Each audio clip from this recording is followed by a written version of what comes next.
Hello everyone, and welcome back to Life Single Review. I hope you're all doing well and having a wonderful day wherever you are. Today we're diving into a story that will leave you breathless. Imagine this. You're finally finding peace after years of heartbreak, building a new life with someone who truly loves you, when suddenly, the past comes knocking at your door. What would you do if the person who abandoned you without a word 3 years ago suddenly reappeared? Not with apologies, but with demands. What if they looked you in the eye and claimed they still owned a piece of your life? And here's the real question. When faced with your painful past and your hopeful future standing side by side, which would you choose? That's exactly what Day faced when Thuy, the wife who vanished without goodbye 3 years ago, called him out of the blue. What does she want after all this time? Will her return destroy the peaceful life Day has built with Huyen and little Maya? And most importantly, can love born from shared struggles truly triumph over legal ties and old wounds? If you're as curious as I am, make sure to hit that like button, subscribe to Life Single Review, and ring that notification bell so you never miss a moment of this emotional journey. Drop a comment below and let me know. Have you ever had to face your past when you least expected it? Now, let's get into this powerful story. Before the storm hit, life was beautifully simple. The morning sun found Huyen already busy in her vegetable garden, her hands working the soil with practiced care. She wasn't just tending vegetables. She was nurturing dreams, one plant at a time. Bibi, their loyal dog, lay nearby watching her every move. And Huyen talked to him like an old friend. "Bibi, what's wrong?" she'd ask with that gentle voice of hers. "Mom is making another vegetable bed to grow more for selling at the market."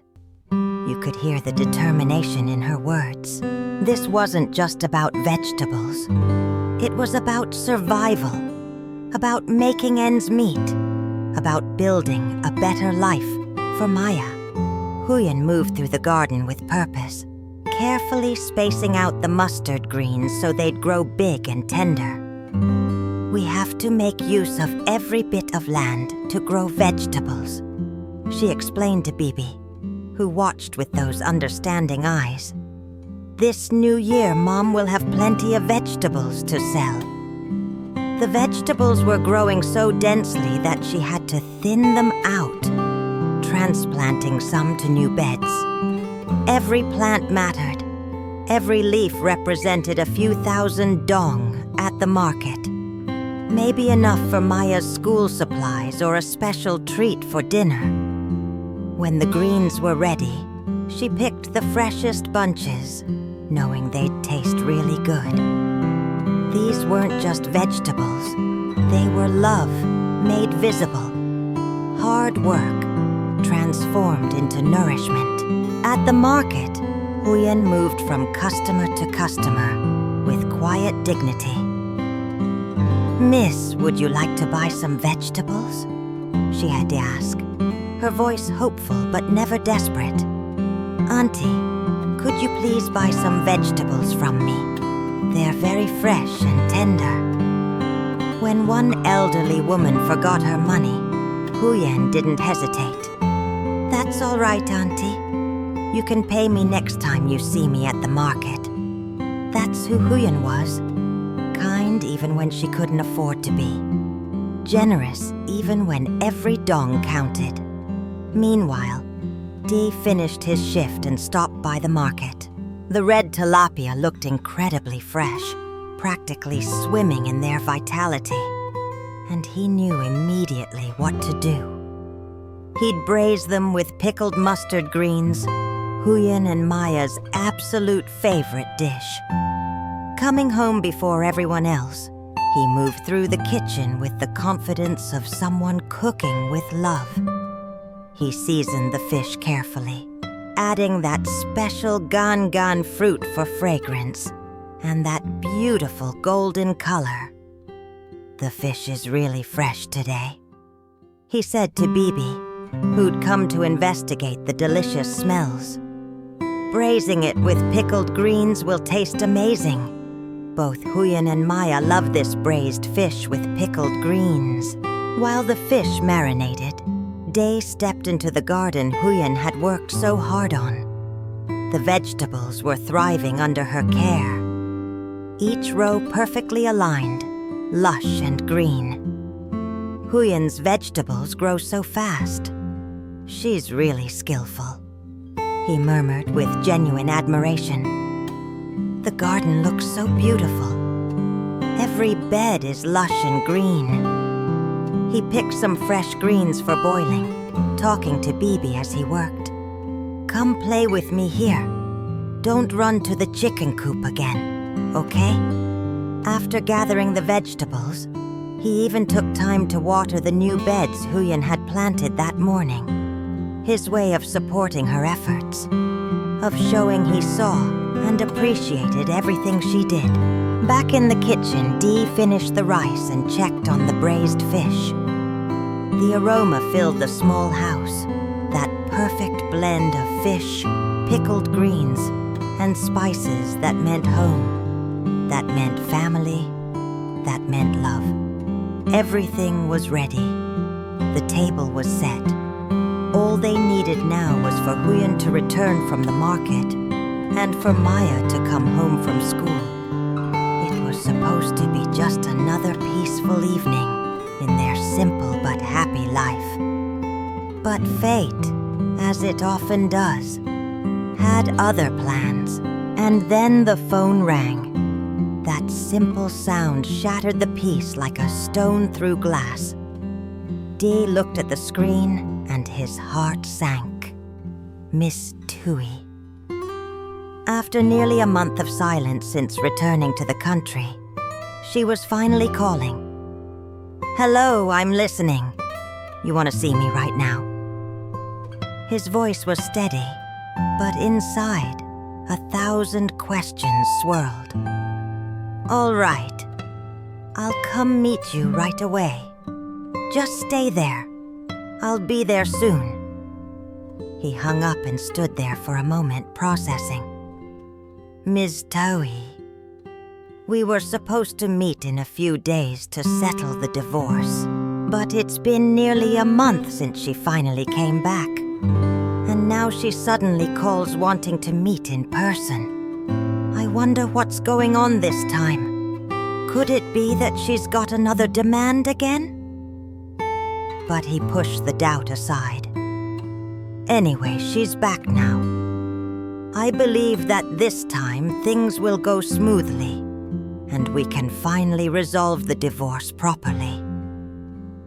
He turned off the stove, couldn't let the pot burn, and spoke to Bibi with gentle firmness. "Bibi, stay home and watch the house for Huyen, okay? She'll be back soon. I'm just stepping out for a bit. Make sure to watch the house carefully. Got it, Bibi?" The dog looked up at him with those knowing eyes, as if understanding that something was about to change. Meanwhile, Huyen was finishing up at the market, selling her last bunches of vegetables. "Sir, please help me buy these last 2 bunches of vegetables. They're the last 2 bunches. Please buy them so I can go home and rest." When she finally returned home, the delicious aroma of braised fish greeted her immediately. "Dee's back already. He even cooked dinner."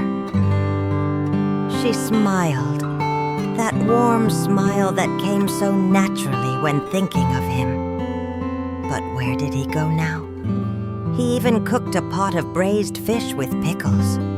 "It smells amazing," She called out, "De, where are you? De?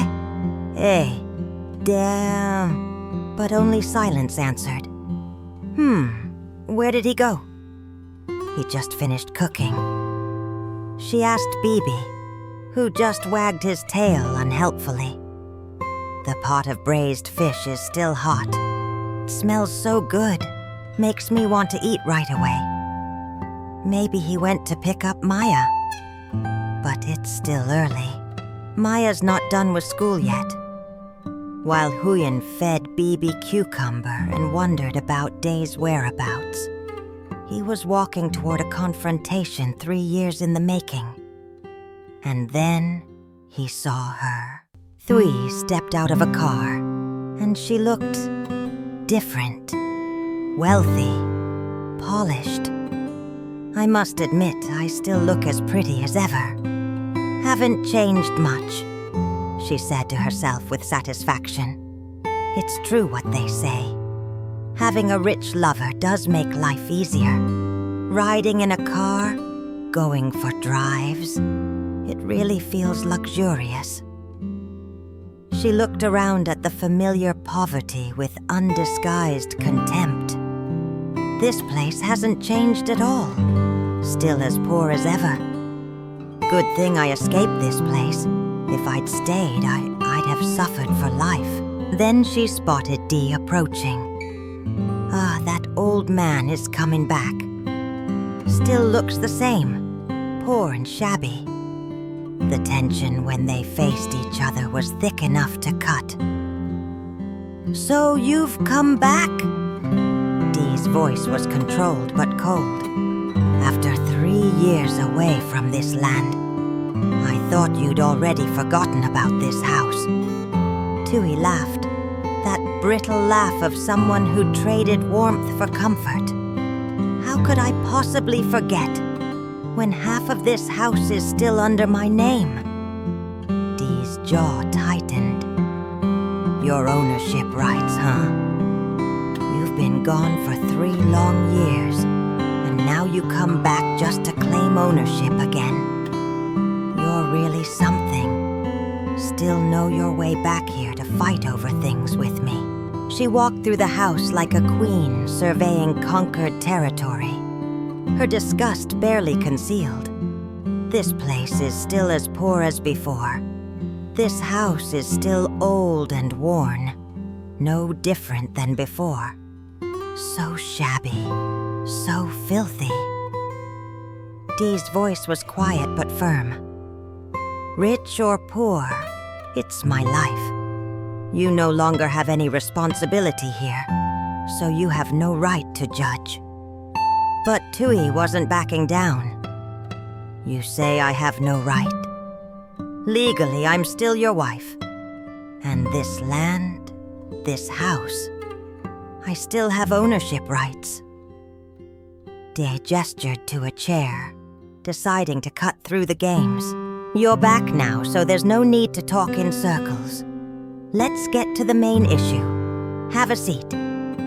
And that's when the real confrontation began. "You sure are bold, filing for a unilateral divorce without my consent." Dee's response was measured. "I've called you many times to come back so we could settle the divorce together, but you refused to return, forcing me to file it on my own." Thui's eyes narrowed with something like a hurt pride. "I never thought you'd be the one taking the initiative to divorce me. It should have been me who wanted the divorce first, shouldn't it? I just want to know what made you decide to file for divorce first. Or have you already found someone else?" De didn't flinch. "Whatever the reason is, that's my business. You don't need to care." But Thuy had done her homework. "I'm just asking, though I already know. You've got another woman, and she even has a child of her own." Now Dee's voice took on an edge. "That has nothing to do with you. She brings me happiness. The love she gives me is completely different from the cold affection you once had. Tui's laugh was cruel. Love. She's just clinging to you so you'll raise her child for her. That was the line too far. Dee's voice rose with protective anger. Her situation isn't any better than yours. You're right. We're alike in that we've both suffered, so we understand each other. But she and you are completely different, and you have no right to judge her.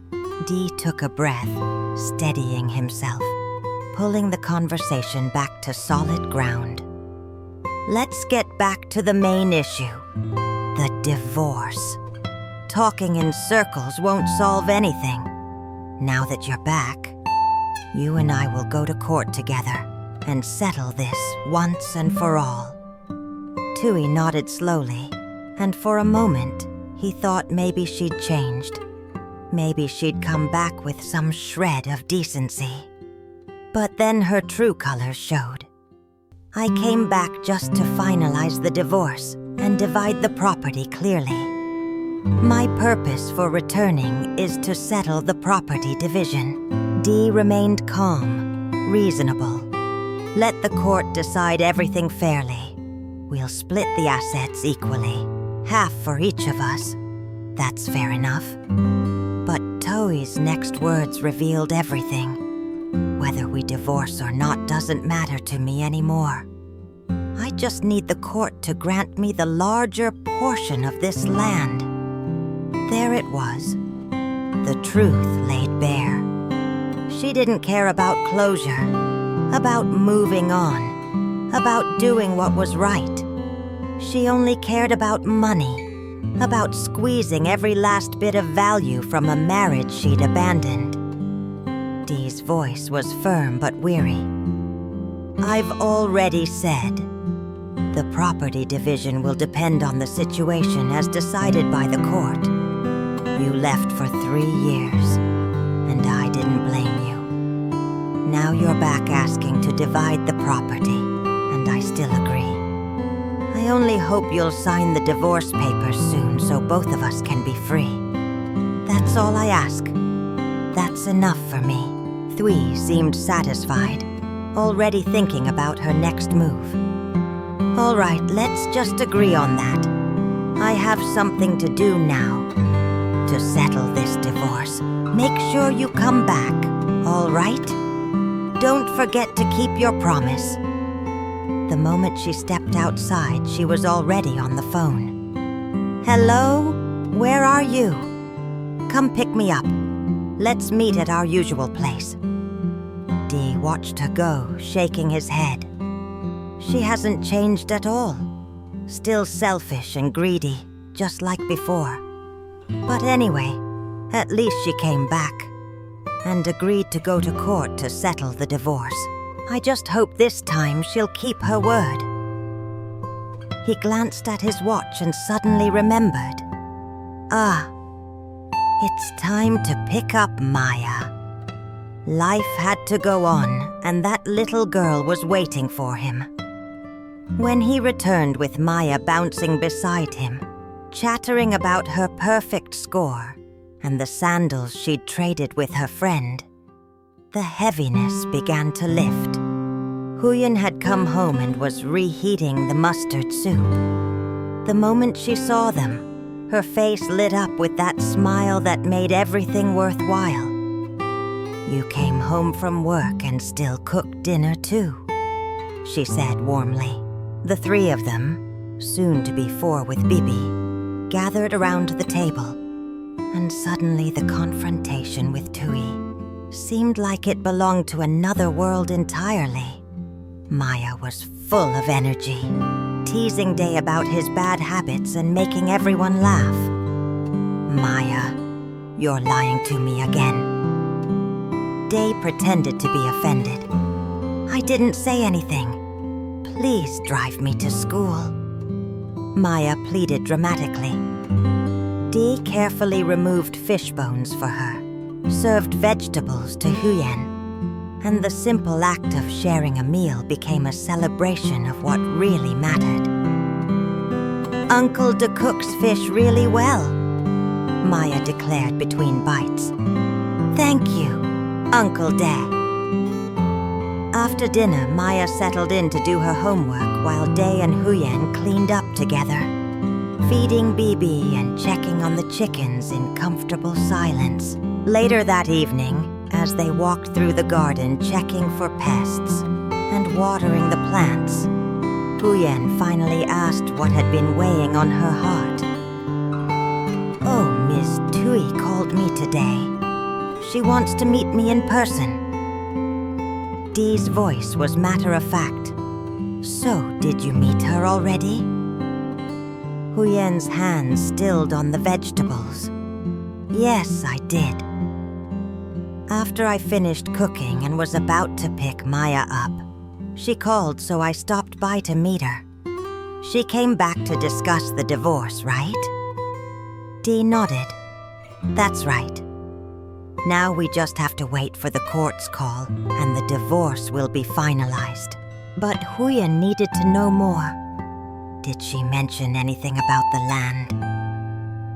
Dee sighed. Her main reason for meeting me was to demand a share of the land. But since the house hasn't been sold yet, that matter will be settled later. Did she give you a hard time? No, she didn't. Huyen's relief was visible, but then the deeper fear surfaced. But I'm still afraid. Afraid that you might go back to her. Dee stopped walking and turned to face her fully, taking her hands in his. That will never happen, dear. I'll keep my promise.